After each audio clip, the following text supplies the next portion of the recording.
या जगात सर्वश्रेष्ठ कोण आहेत? आई वडील. मग माता पुतू पठानंग पुतदारस संग हो अनाकुलाच कमंता येतंग मंगल उत्तम. मी माझ्या आई वडिलांचा सांभाळ करेन, मुलाबाळांचा सांभाळ करेन, हे माझ्या जीवनातलं उत्तम मंगल आहे. बरोबर आहे. या जगात आपले 4 दैवत आहेत. किती दैवत आहेत? 4 दैवत. पहिलं दैवत कोणतं आहे? आई. दुसरं दैवत वडील. तिसरं दैवत बाबासाहेब आणि चौथे दैवत भगवान बुद्ध. हे 4 दैवत आहेत आपले. किती दैवत आहेत? या जगात हे 4 दैवत आहेत.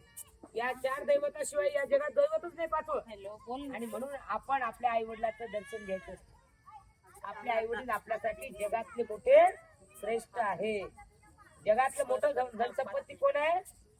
आई आणि वडील. आई वडिलांची पूजा केली पाहिजे, आई वडिलांचा सन्मान केला पाहिजे, आई वडिलांचं हित केलं पाहिजे, आई वडिलांच्या सन्मानाने जगलं पाहिजे. हे मानवी जीवनाचं कल्याण आहे. पण ती स्टॉप कर.